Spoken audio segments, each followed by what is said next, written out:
Behind the curtain, uncovering the Freemasonic gestures of pointing to the side.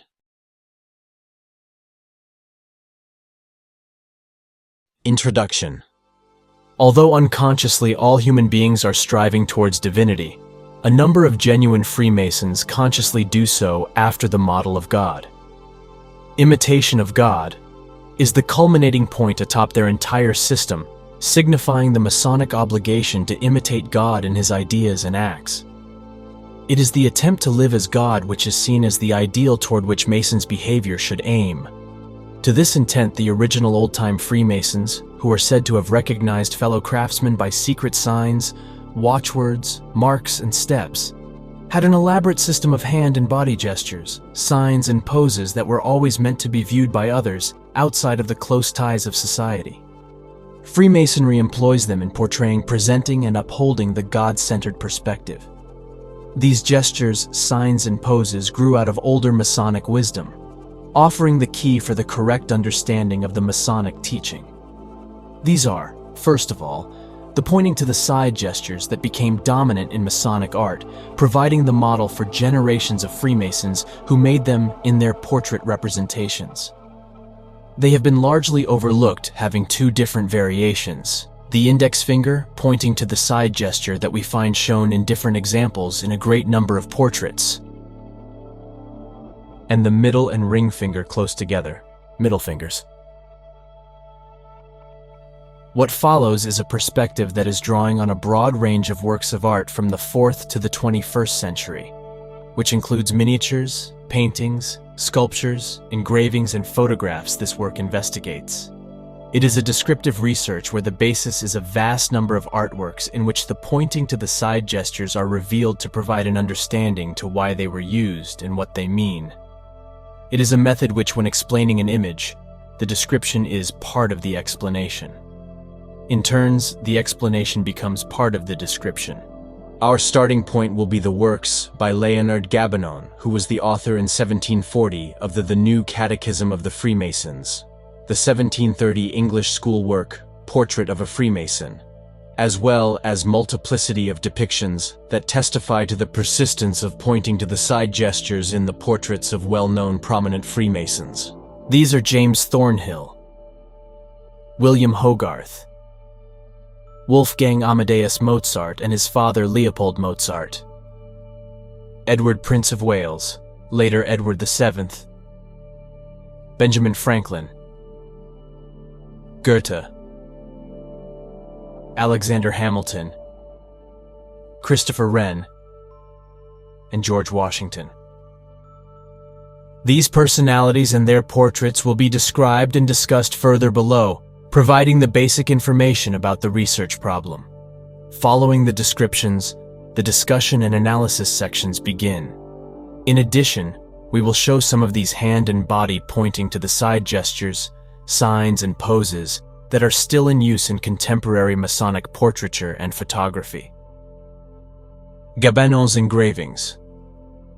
Leonard Gabinon's The New Catechism of the Freemasons was one of the first Masonic disclosures following shortly after the establishment of the modern English Freemasonry in 1717. It was a book illustrated by a number of engravings that reveal for the first time certain moments of the Masonic rituals, as well as the practical use of the Masonic pointing to the side gestures. They can be seen in the following illustrations, the first of which represents a meeting of Freemasons for the admission of masters. In this lively composition, the master raises the candidate, giving him the grasp with his right hand, while the left one is showing the middle and ring finger close together, middle fingers, pointing to the side gesture.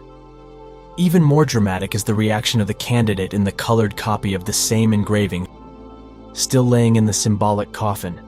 While holding master's right hand, he is responding to his middle and ring fingers close together, pointing to the side gesture with the same gesture shown with his left hand. The observer is drawn into the heart of the action by observing this gesticulation process that allows the symbolical releasement or resurrection to life of the candidate from the grave. Owing to the Gabinon's picture, the most dramatic episode of the Masonic initiation, or the final step of the struggle for enlightenment and life in God, becomes known to the public, A distinguished, genuine initiation gesture comes to the light, open to different interpretations. The picture is also noticeable for the peculiar Masonic steps made by some of the participants, in which the weight of the body is supported on one leg, while the other rests in advance. Both turned out. Another Gabinon engraving representing the initiation process of an apprentice Freemason, in which the applicant is led into the lodge blindfolded. The junior warden seems to make him show the gesture he shows, namely the middle fingers pointing to the side gesture. Very significant are the hidden hand gestures most of the participants show.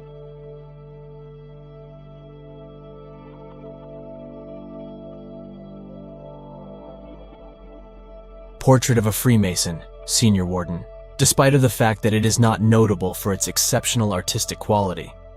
This is a remarkable portrait that is providing a glimpse into the deep symbolical world of Freemasonry, conveying a message about its background. The Freemason in this portrait, painted by an anonymous English artist, is a senior warden staring out towards his audience with confidence. He is not distinguishable due to the lack of individualized facial features. Picture's composition, however, is filled with components symbolic to the principles of Freemasonry, emphasizing the following elements that comprise the core of the motif. 1. Subject's full Masonic regalia. 2. His right hidden hand gesture that is commonly found in Masonic portraiture. This is its standard form that is known colloquially as hidden hand and hand in waistcoat. 3. The portico-like space in which the subject stands, complete with short column, purple curtain and window through which a vision can be seen. 4. The traditional Masonic apron with simple blue embroidery that recalls the blue sky at the distant landscape. 5. The column that today suggests one of the columns of the Solomon's Temple that are central symbol of Freemasonry. Every modern Masonic lodge represents the architecture of this temple that includes 1, 2 or more columns present into the hall. Among the most distinguished modern Masonic pillars are Jachin and Boaz, through which every initiate has to pass. 6. The gray and pink checkered floor that recalls of the black and white checkered floors of the contemporary Masonic temples.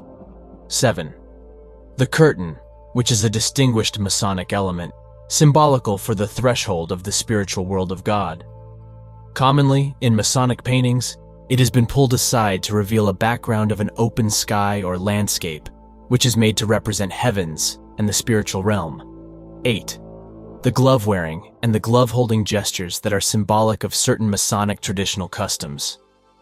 Newly initiated Freemasons are given pairs of white gloves that are being worn on ceremonies and special occasions. 9. The elegant old Masonic step position of the subject. 10. The tapering stone pillar in the background that is set up as a monument. Its prolonged form is related or comes out of the solid triangular formed stone under the window. 11. Master's T-shaped square jewel around subject's neck. 12. The threshold position of the person standing in the space between the column and the wall opening, symbolizing the gap between our physical world and the world beyond. The painting is full of symbolism drawn from Masonic tradition that also can be found in many other Masonic works. Seemingly similar is the depiction of William Cowper, 1st Earl Cowper, made by Thomas Murray. His left hand is resting on hip, showing the middle fingers pointing to the side gesture, while his right arm is extended outward, showing the index finger pointing to the side gesture. They strongly suggest that the person depicted was a Freemason, which a few other typically Masonic compositional elements also show. These are, first of all, the portico-like space, which in this case is divided into 2 parts, lighter and darker. Cowper is standing on the floor of the darker part, which is checkered gray and shining red, recalling of the Masonic floors. Notable is his Masonic ballet step and his feet in dark leather boots that cast a dark shadow behind him that is limited only within the dark room. This is in harmony with the still darker corner of the room, and the darkest of all, the curtain falling behind Cowper's back. It crosses his head diagonally, against which the upper part of his body stands out. Thus, the dark lower part of his body is in harmony with the dark part of the room, and the upper part with the far lighter part of it. Beyond this space is the sky to which Cowper is actually pointing. All this again shows the typically Masonic position between two worlds, the divine and the earthly, occupied by the portrayed William Cowper, hinting at his Masonic status. Another example, George Washington is standing in a lodge room surrounded by Masonic symbols. Black and white checkered floor. A row of classical columns, 5 at each side, and purple curtain dividing the lodge in 2 different parts, inner and outer. The set of steps at the background is leading from the inner, lower, to the outer, upper, floor, or world representative of the world of God.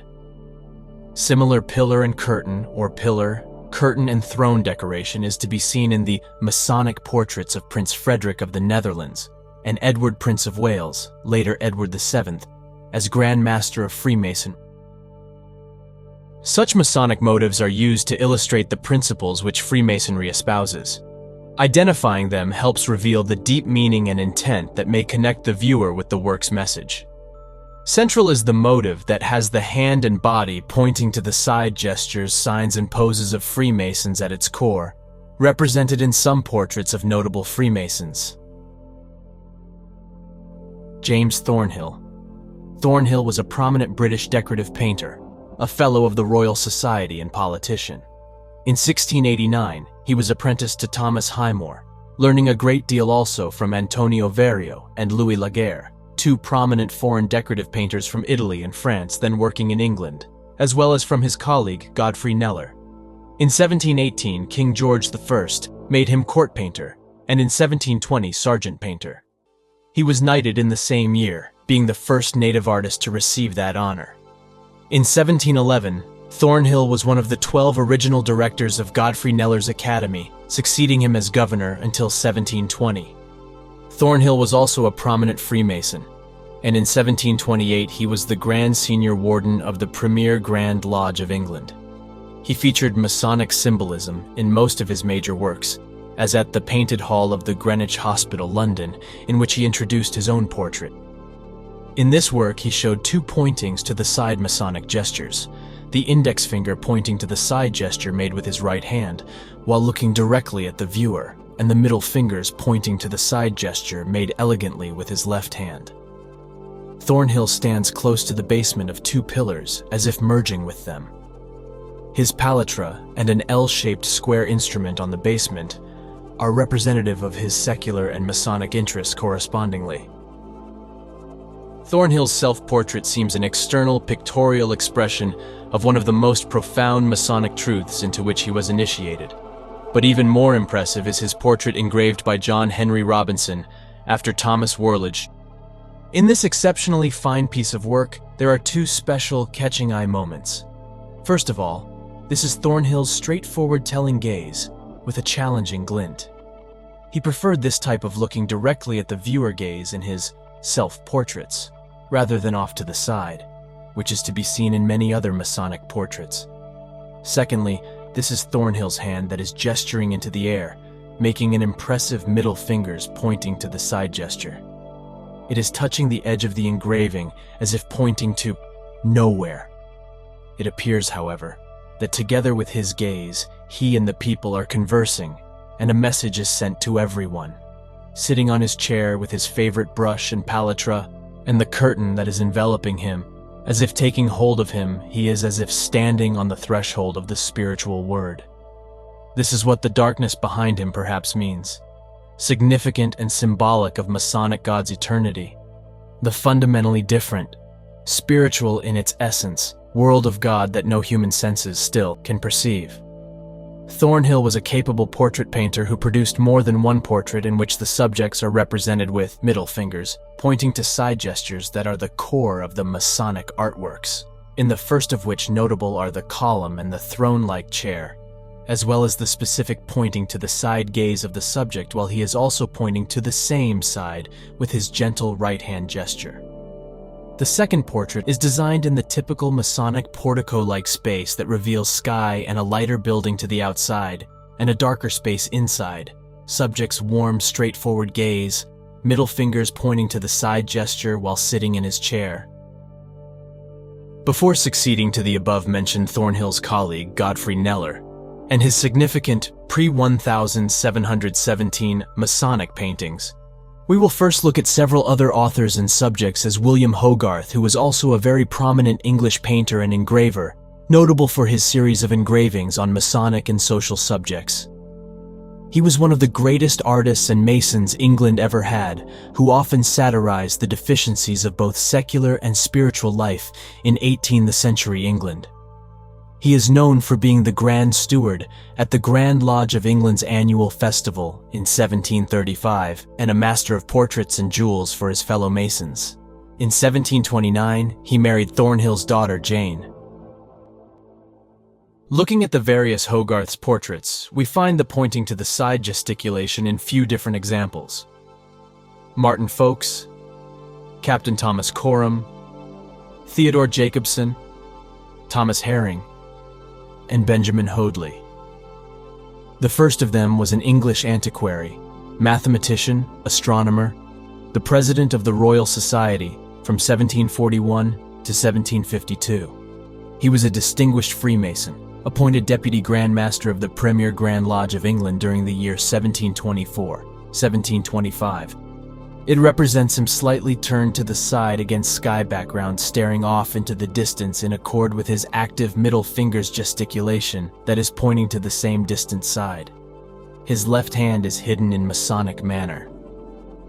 Thomas Coram, the sea captain and philanthropist who opposed slavery and established the Foundling Hospital, London's first home for babies abandoned because of stigma and destitution.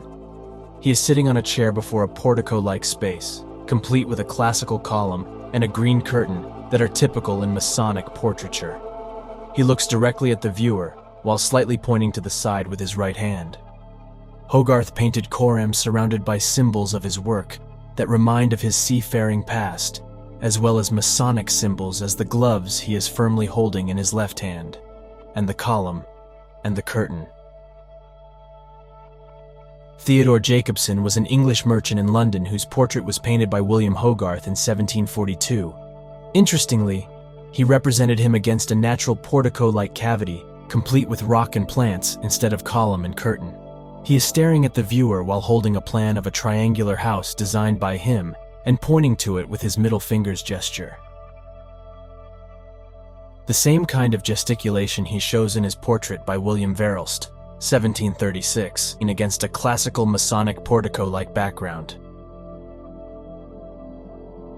In Protestant countries, Freemasonry counted bishops among its number since its very 1717 beginning. This is asserted in the first edition of the Constitution, 1723, written by James Anderson, the official historian of the Premier Grand Lodge.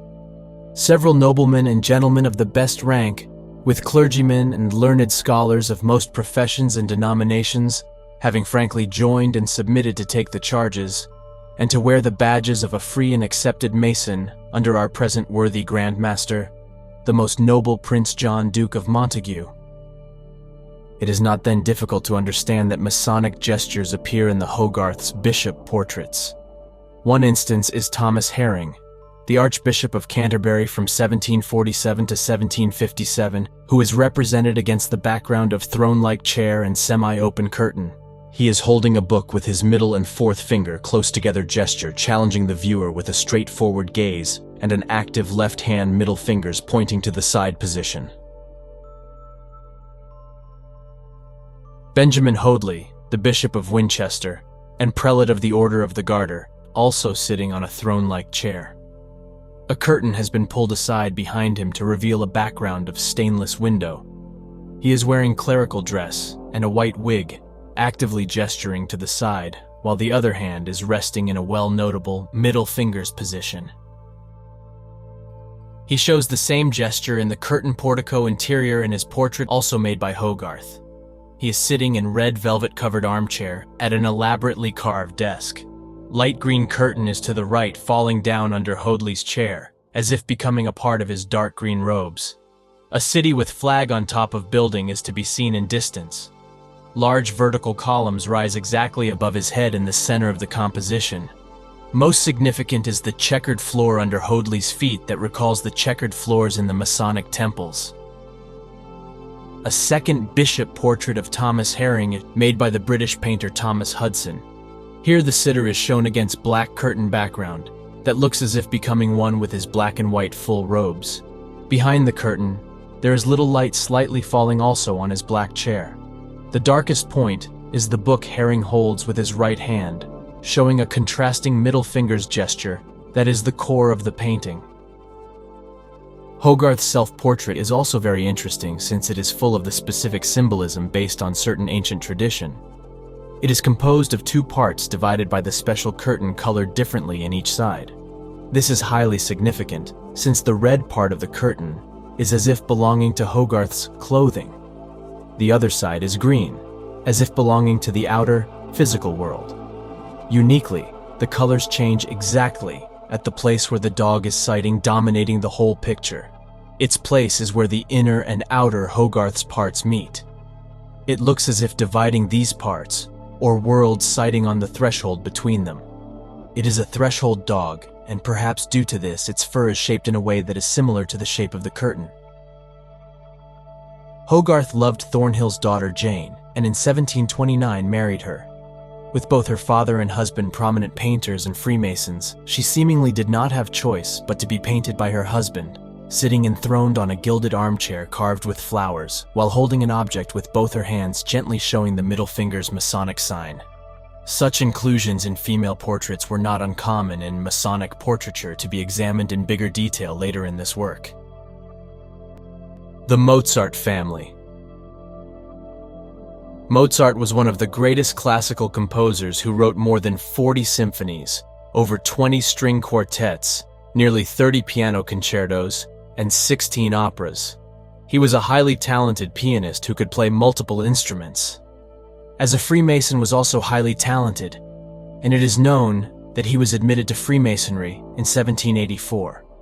His father, Leopold, was a Freemason too.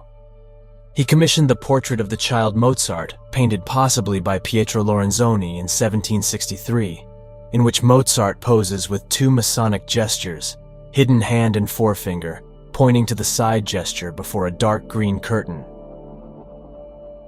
In his famous portrait, both his hands are hidden in Masonic manner.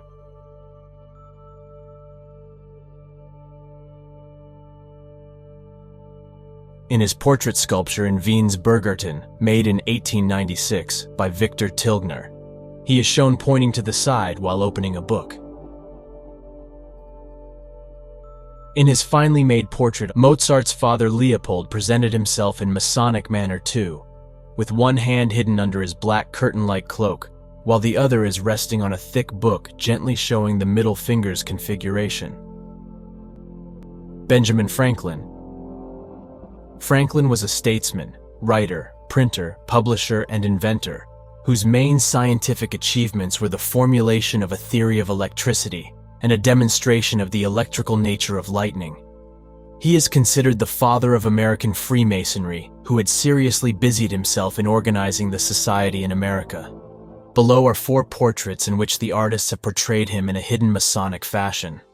In the first of them, which is a very beautifully made piece of art, he poses demonstrating the combination of 2 Masonic hand gestures. These are the subtle middle fingers pointing to the side gesture made with his right hand, commonly interpreted as pointing down to the map of Philadelphia, and his hidden left hand that also reveals his Masonic status. Similar is the position in his somewhat unskillfully made portrait in which he is sitting against a classical Masonic portico-like background. He is as if pointing to the bolt of lightning striking down toward a city while his right hand is hidden.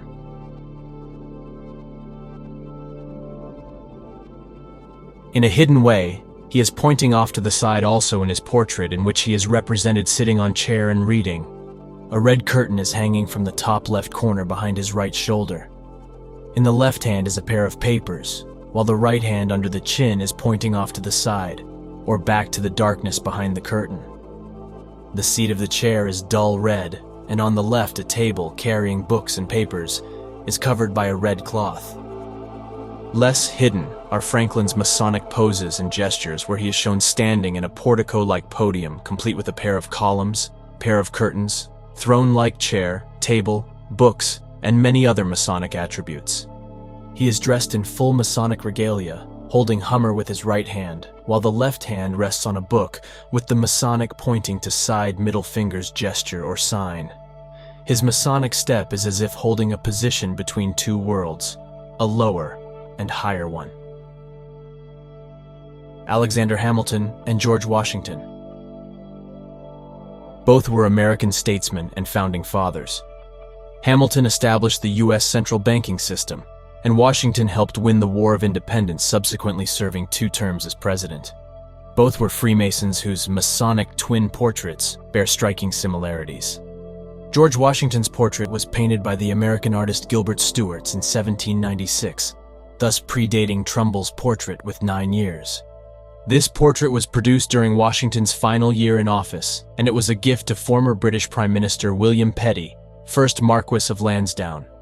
Stuart painted Washington from life, showing him in black coat, standing, facing left, left hand resting on ceremonial sword, right arm extended outward pointing to the side. This gesture, however, is not as clear as in Trumbull's portrait, due to which it is widely interpreted as an oratorical or welcoming.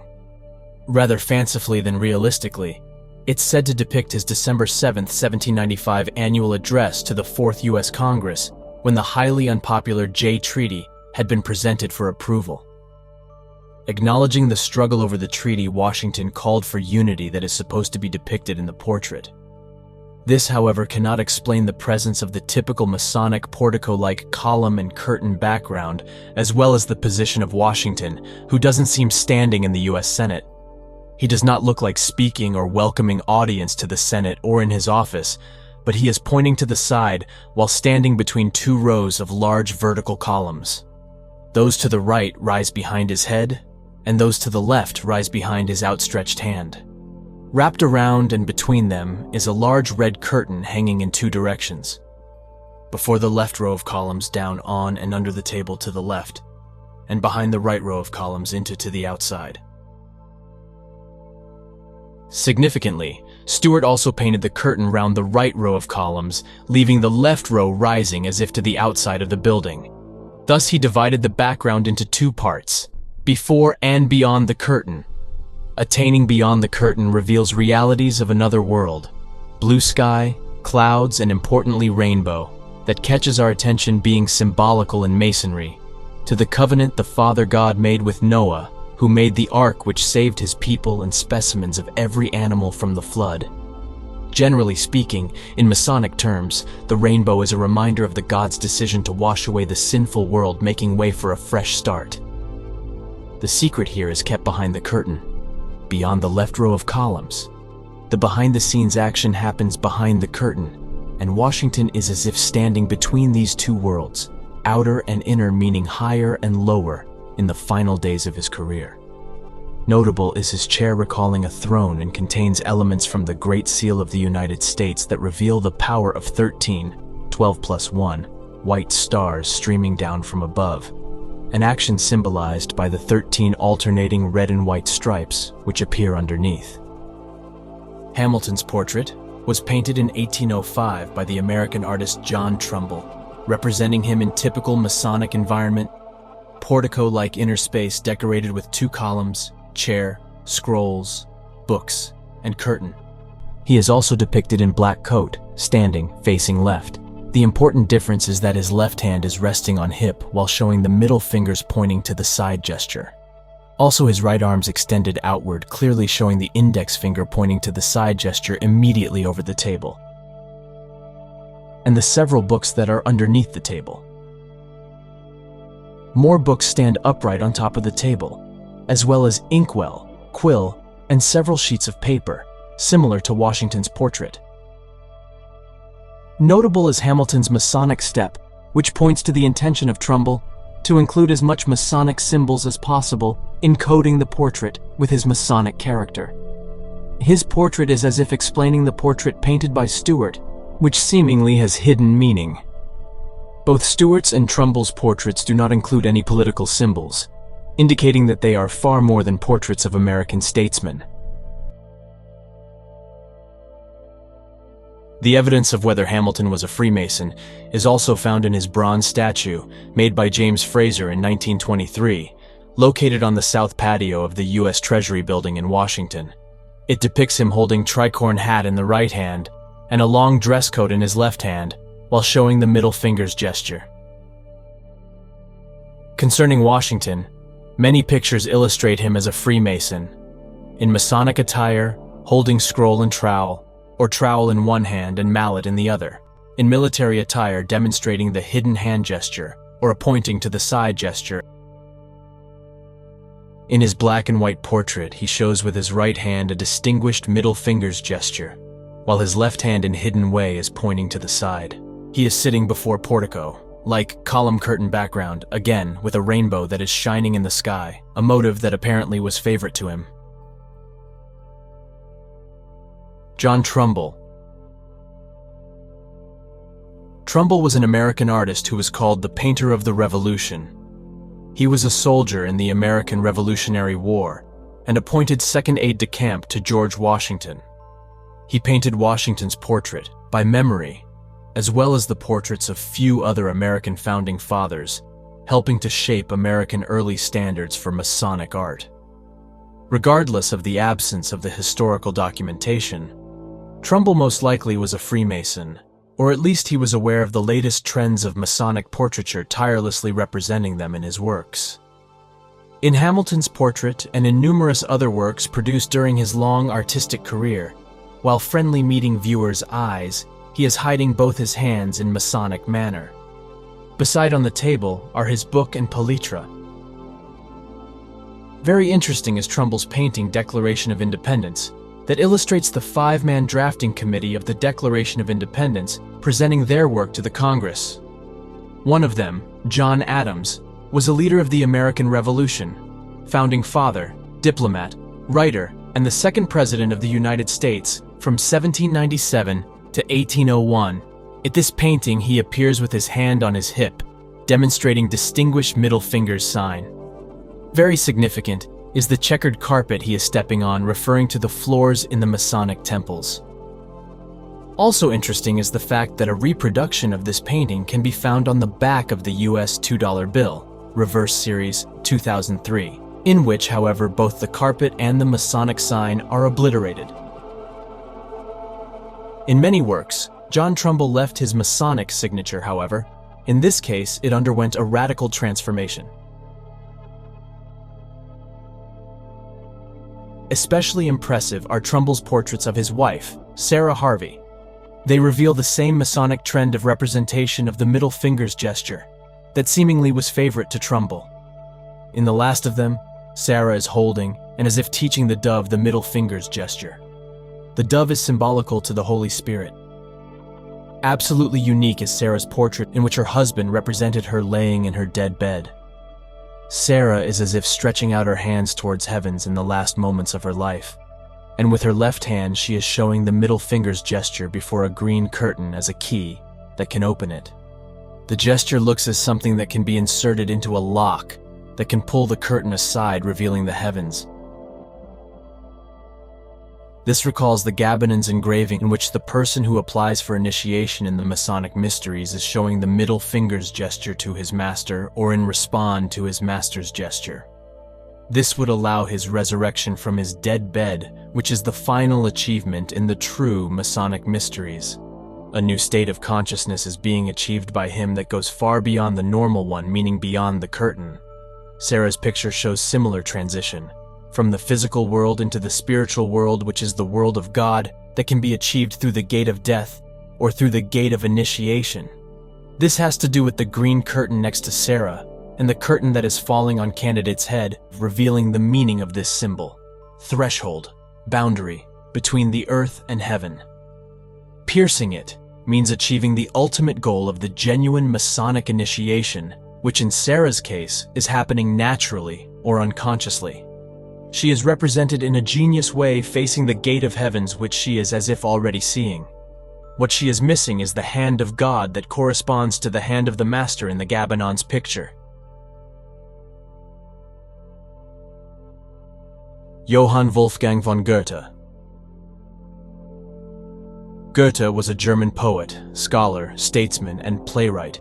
whose works had a profound influence on Western thought from the late 18th century to the present day.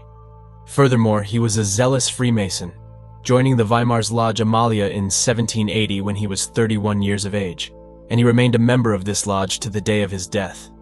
At least two Goethe's portraits reveal his Masonic status. Both are from his earliest portrait pictures painted by Georg Krauss in 1775-76. The first is commonly known as Goethe with the silhouette, since it is showing him gazing at a silhouette in his hand.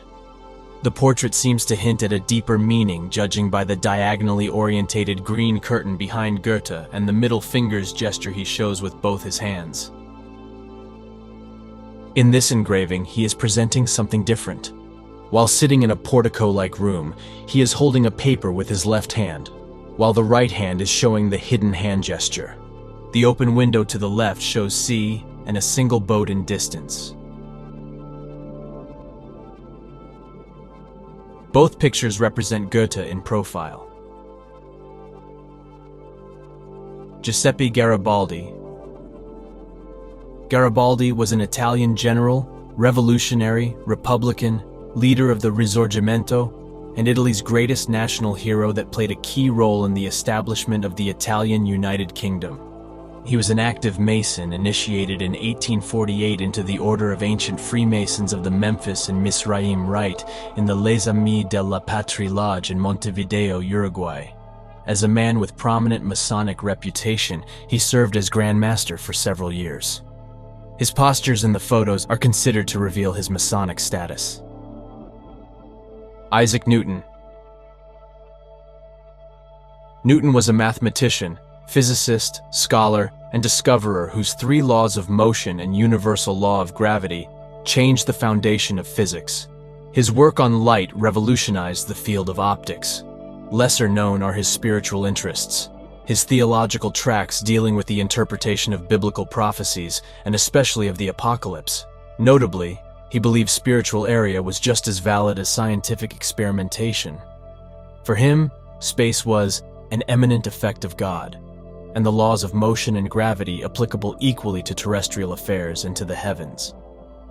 Newton warned against using them to view the cosmos as a mere machine, believing that they put the planets into motion not without the help of the divine. Interestingly, in his eyes, worshiping Christ as God was idolatry, since he recognized Christ as a divine mediator between God and man, who was subordinate to the Father who created him. This highly interesting view reflects the conflict between Athanasius and Arius, which defined the creed, and Arius's outlook that rejected what became a conventional view of the Trinity. Newton was deeply involved in spiritual research, for instance, in investigating the structure of the Temple of Solomon and sacred geometry, subjects that interest many Freemasons. This has led many to believe he was a Mason himself who helped re-establishing the new form of Freemasonry that appeared in England in 1717. Even, some consider him seminal in this Masonic invention. Still, there is no verifiable record of him being a Freemason, and no evidence has yet been found to directly connect him to Freemasonry. Except one, and this is the pointing to the side gesticulation that he shows in his portraiture. It occurs, for example, in his portraits in old age, made by James Thornhill years before the act of establishing of the modern English form of Freemasonry. This means that this kind of gesticulation predates modern English Freemasonry, suggesting also that Newton was a Freemason too. His portrait on figure 50 has been painted in classical Masonic fashion, showing him seating with a curtain behind him, and a portico-like opening through which a dark landscape can be seen. He avoids looking directly at the viewer, but instead is staring out ambiguously into the space. Notable is his left-hand middle fingers pointing to the side gesture placed in the middle of his body. The same motif is represented in his portrait, in which, however, he is showing a different gesture. It is painted by James Thornhill in 1712, and here Newton poses before the same type of columns we see in Thornhill's self-portrait. There is a curtain that is as if falling on Newton's head, pulled aside to reveal a piece of the sky. Notable is Newton's telling, already tired, straightforward gaze and his index finger pointing to the side gesture that he makes with both his hands. The impression is of a final message he is sending to the public, which is more important than anything else. To all appearances, there was a Masonic pictorial tradition among Baroque artists before the appearance of the modern masonry, dating at least back to 1689 when Newton's first Masonic portrait was produced. It was made by another painter, Godfrey Kneller, who is showing Newton with 3 Masonic gestures made at once. These are the pointing to the side right hand middle fingers gesture, the hidden left hand gesture, and the avoiding viewer's gaze staring off to the side fiery gaze. The synchronicity between them is astonishing.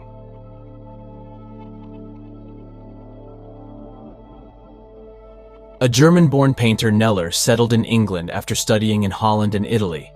He became the leading portraitist of England in the late 17th and early 18th centuries, who was created a baronet by King George I, an unprecedented honor for a painter.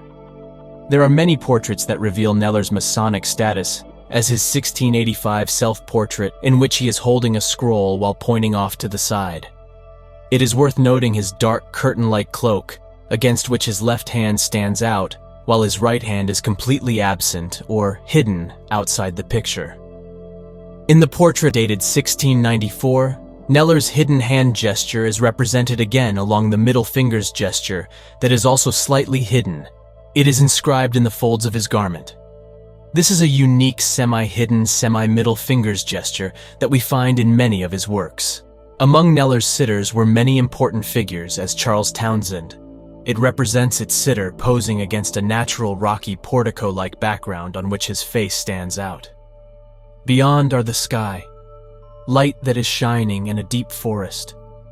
Wrapped in tiled red cloak that recalls a curtain, Townshend demonstrates a hidden hand gesture while defiantly looking at the audience. His right hand is pointing to the side in the manner described above, with the middle fingers that are partially hidden under the cloak. Again, this gesture is midway between hidden hand and middle fingers, although rarely it is to be seen in other Masonic portraits too. Natural portico-like background we also find in the portrait of William Congreve, designed by Kneller, that demonstrate the pointing to the side gesticulation. Similar as the John Rushout's portrait, the combination of pointing to the side gestures he shows is typical and stunningly impressive to be seen in a great number of Baroque portraits. John Radcliffe's portrait represents its sitter, warmly gazing at the viewer, while showing middle fingers pointing to the side gesture devotedly placed on his chest. On the left is his table, covered by a red cloth carrying a paper object right next to his arm. Emblematic is his holding glove hand gesture, possibly representing his Masonic character. Similar gesture we find in William Whitmore's portrait. Christopher Wren. One of the most famous and important men painted by Godfrey Kneller was Christopher Wren, the English scientist, mathematician, researcher, and the greatest architect of his time. He is best known for designing the St. Paul's Cathedral in London and many of the new buildings in the City of London after the Great Fire in 1666. A founder of the Royal Society, he served as its president from 1680 to 1682. Wren was an ardent devotee of many sciences, including Freemasonry of old, of which he was the last of its Mohicans. As asserted in the James Anderson's Revised Book of Constitutions, published in 1738, he was a Freemason who continued as Grand Master until 1708, when his neglect of the office caused the lodges to be more and more disused. This signifies the collapse of the old Masonic pre-1717 system, referred also in the first edition of the Constitutions, 1723, in which Anderson pointed to the drooping lodges of London. Wren was the leader of all London's Masonic lodges of old, and especially of the Goose and Gridiron Lodge at St. Paul's Churchyard, the Lodge of Antiquity, No. 2, as it is called today. It was the oldest of the 4 founding Masonic lodges of the premier Grand Lodge of England in 1717. In his portrait by Godfrey Kneller, Wren demonstrates the pointing to the side middle fingers gesture along with the typically old Masonic pointing off to the side gaze. before portico-like inner space and the emblematic for the old and new Freemasonry book laying on the table. Special attention is placed on the compass in Wren's right hand. It was emblematic of old Freemasonry, which meaning that is not just architectural, but also Masonic. It is shown in Gabonon's illustration representing an oath-taking ritual by the newly initiated apprentice. In addition to his right-hand gesture placed upon the book, the Bible perhaps, he is holding a compass in his raised left hand. It is placed on his heart, which is a telling gesture, together with his bent kneeling knee. All men are dressed in simple attire, decorated just with apron and jewels in the master's cases. Their gentle ballet Masonic steps are referring to hidden aspects of their Masonic teaching. Rudolf Steiner. Steiner was an Austrian spiritual investigator, philosopher, Goethe scholar, social reformer, leading occult teacher, and founder of anthroposophy. In the year 1905, being at the time General Secretary of the German section of the Theosophical Society and Archwarden of its esoteric section, he was invited to join the Order of Ancient Freemasons of the Memphis and Mizraim Rite. Although in a purely formal way, he entered into relationship with this order that allowed him to form his own mystic temple, Mystica Eterna, in Berlin. This came to an end in the middle of 1914. Steiner had knowledge of the pointing to the side gestures which he depicted in his first apocalyptic seal of Revelation, painted by Clara von Rettich for the Theosophical Congress in Munich in 1907 on the basis of his indications. It depicts Revelation 1:16. In his right hand he held 7 stars, from his mouth came a sharp two-edged sword, and his face was like the sun shining in full strength. This seal represents God-like figure in long white garment whose feet are of molten metal. His fiery sword is projecting from his mouth, and his right hand is surrounded by the signs of the planets: Saturn, Sun, Moon, Mars, Mercury, Jupiter, and Venus. Steiner explained, "They are the sign that indicates the height to which a man will be able to develop himself. His planet then will consist of fiery matter, and he will be able to speak creatively into this fiery matter. The fiery sword that projects from the mouth of the figure in the seal represents this. All will be fiery, hence the feet of flowing metal." According to Steiner, every sign, every form in his seal pictures is telling. This certainly refers also to the hand gestures of the figure clad in white. Both of them, made very skillfully, show the middle fingers pointing to the side configuration, as a pointing to the side gesture in the right hand, and as a pointing or pressing down middle finger sign in the left hand. These are hands that say a lot. Both containing the middle finger's configuration, they are to be interpreted apocalyptically, together with numerous other much older representations that are tracing back to medieval and Renaissance. These are depictions of God, or John in the second example, pointing off to the side, made by Jakob Zeiler, Matthias Gerung, and Hans Bergmayer. Summarizing, this initial description serves but as an introduction to the topic, hinting only at the basic imaginative information about the research problem. It shows the true, deeper origin of the Freemasonry, as well as the deeper origin of the pointing to the side gestures that predates modern English Freemasonry entirely. This in what the artwork sets 1 and 2 painted by different masters, as Anthony van Dyck, Conte Jacopino, Bartolomeo Passarotti, El Greco, Pontormo show, as well as numerous others as Piero Pogliaiuolo, Parmigianino, Largilliere, Carl Screta, and Robert Lavrac Tournieres. The last of these impressive sitters is pointing into the direction of the ghostly, shimmering light streaming through out the portico-like opening as if from another world. The true magic is in the light, behind the curtain falling and enlivening sitter's gentle, smiling face and white peruke that has something of the form of the opening. It illuminates also his pointing to the light left hand resting on the right hand, both showing the middle finger's gesture before the dark curtain column inner space.